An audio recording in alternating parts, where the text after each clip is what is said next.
there's a lot of talk now about how much we are encouraging our kids and raising our kids to be confident. Right. We've talked about that many times on podcasts.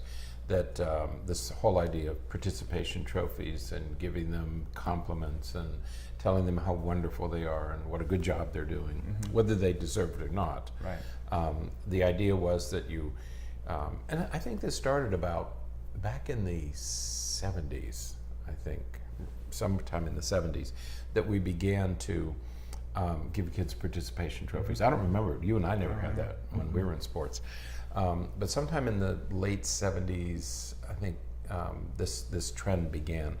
And the idea was that you build children's self-confidence, that competition was ruining self-confidence, so you build it by telling children, constantly feeding their egos, telling how wonderful they are. And it's interesting because there were those very interesting stats that came out, and it's been a number of years ago that they came out, that showed that even though in the United States, education, students in the United States performed more poorly on these national standards and international competitions, tests, that even though we performed lower than a lot of other countries, the one area that we were certainly number one in was in the area of confidence. Right. Our students scored themselves higher on confidence, but they scored lower on achievement. Right. You know, they felt that they were better than they were. Right.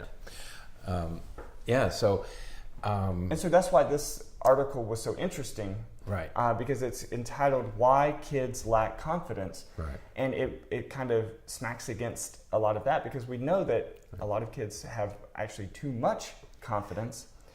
But Tim Elmore, he kind of presents it in a very interesting way here. Right, and that's where it begins with his son. And his son said he wanted to build a website or an app or something. And his father said, well, yeah, go jump right in and do it. And the boy said, no, I can't. When he asked him why, he said, because I don't have the confidence. I don't have the confidence to do it. And what struck his dad was, what he was saying was, I'm afraid I might mess up. There's a FOMO, he calls it FOMO, fear of messing up. Yeah. That what children have is a fear of making a mistake. And from that point of view, then he launches into this this article about, well, wait a minute, if we're giving our kids all the support and self-confidence boosting messages, why do they lack confidence? Right? Yeah. So yes. Again, it's it kind of came across very interesting, because he talks about two types of confidence. He said that's right. That's what he's saying, is that they lack confidence, but he said there are two kinds of confidence. And what you mentioned, I guess it would be pronounced FOMO. Because we've talked about YOLO, you only live once. We talked about FOMO, which is fear of missing out. And now here's FOMU, F-O-M-U, fear of messing up. And that fear of messing up is where we're not teaching confidence. That's right. That's I think he's put his finger on it when he says this is the mistake we're making. Yeah. So there's two types of confidence, as Elmore points out here.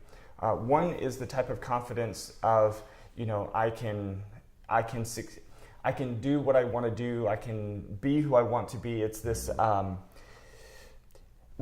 we're getting into it, what it feels like is a very empty confidence. It is, because it's parents telling children they're wonderful, they're fabulous, they can do anything they want to do. The world is your oyster. All you have to do is, and you give kids this feeling of can. Whether the children are or not, they continually get this message. And we talk about this, we've talked about this many times before, because it's the phenomenon of, kids have these expectations for themselves, or hold these expectations for themselves based upon what the parents have sort of drilled into them throughout their life. And so you have the students who are not good at math and science. They don't understand biology and chemistry at all in high school, but yet they are absolutely confident that they're going to go to medical school. They're going to go to medical, right. And it's like, you don't even like science. Why are you going to go to medical school? Well, because, that's what I'm going to do. And the other thing that the other mistake he feels that parents make is that they're constantly rescuing their children Right. and paving the way. There's a term for that parents pave the way for their children. Children never feel the consequences of forgetting homework. They never feel the consequences of failing a test. They never feel the consequences of doing poorly. The parents are always rescuing, making sure that they get an A on every assignment. And that the kids never have this opportunity to feel that they have earned something. The parents are always there rescuing them. And so it gives them an empty confidence, a confidence that's not really theirs. You know, we say that to parents very often, is that, no, even, let's say your child does succeed. If it's not her success, then it's meaningless. Right. It's an empty success. It Right. doesn't do anything for you. Right. Because in the end, the child knows that he couldn't have done it without his parents. Right. And that's what he's talking about in this first kind of confidence. It's a false, empty confidence. Absolutely. And yes, it feels very empty. There's no substance to it at all. Right. Because then you get to the second type of confidence, which is, and this is the type of confidence that they're lacking, and that is the ability to overcome adversity, the ability to, survive after failure. That's right. To be able to handle your own failures. Right. You screwed up. Now what do you do? Okay. Right. And that's a confidence that, by golly, I did the work for this test. I studied. I organized myself. And that's how you learn how to do things, and that's how you learn how to become confident. Right. The real confidence. Right. And this is where the whole idea of it, from what we've talked about before, the whole idea of grit and character and those kinds of things come from, that persistence to overcome adversity and to overcome shortcomings. And this is, again, where our kids are failing to meet the grade as it relates to confidence. Right. And he uses this as an example, a story that he had heard by a gentleman by the name of Boyd Varty, B-O-Y-D, Boyd Varty. He was raised in Africa. His parents had a animal refuge, wild animal refuge. And what Varty said is that if our parents had shielded us, sheltered us, Right. we wouldn't have been able to survive. We wouldn't have had the skills to manage in that environment, Right. because it was a dangerous environment, and we had to learn lessons quickly and early. And had our parents shielded us from all that, we wouldn't have been prepared to live there. Right. And he talks about the Maasai shepherd, who at 8 years of age was out with nobody around. There were no adults around. You say, well, he wouldn't have been kidnapped. No, but there were wild animals all over the place, Right. you know, and he was out there by himself, 8 years of age. And we wouldn't think about We wouldn't even let our kids play out in the front yard by themselves. No, they're not allowed to be outside alone, you know, even in their own yard. I think my son has 2 young children. He's just starting a family, and he said he lets his son play out in the front yard in their neighborhood, and the grandmother will come over and express her concern. And he said there have been studies done that he said it would take 40,000 years or something for a son to be kidnapped, based on all the actual.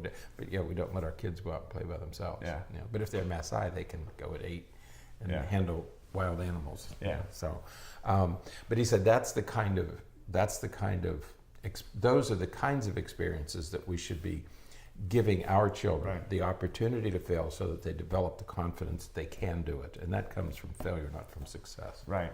Yeah. So it's a great article, and it's from Psychology Today, and so we have the link posted in the show notes. Yeah, I would read this one if you're raising children. Yeah. Children or teens. Right. It goes well into the teenage years. Or even as a teacher, if you don't have your own children, if you're working with kids in any capacity, this is a great article because it does focus on that important characteristic, that important need of confidence. Again, not egotistical, empty confidence, but confidence to be able to overcome adversity and bounce back if you come short. That's right.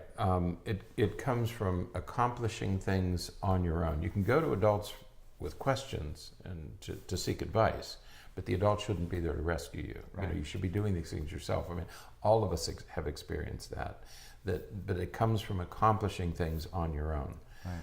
That's where real confidence comes from. Yeah. And we're doing many of us are doing just the opposite. Right. And it's interesting that we're talking about it over the weekend. You and I Mm-hmm. had several conversations about some of the same stuff where, you know, in our work, there are times when, you know, we're working and things don't quite work out the way that you want them to work out, or you're not quite, you know, you don't get the contract that you were going for, you don't get the, you know, the accolade that you're looking for, but you keep going. You fix it. You learn how to fix it. You learn how to do things.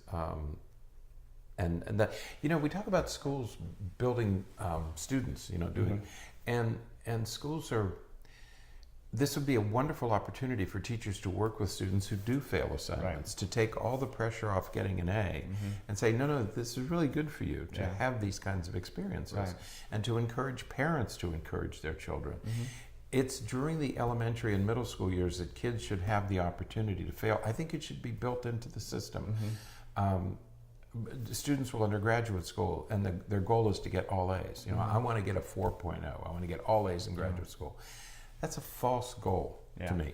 You come there to learn things. Doesn't matter what your grades are. Absolutely. Okay, come to learn, come to do the work, and you're going to fall short. Otherwise, you're always going to play it safe. Okay, and playing it safe isn't going to get you where you want to go. Absolutely. All right. Well, that is it for today. Until next time, stay happy, stay healthy, and forget to be afraid.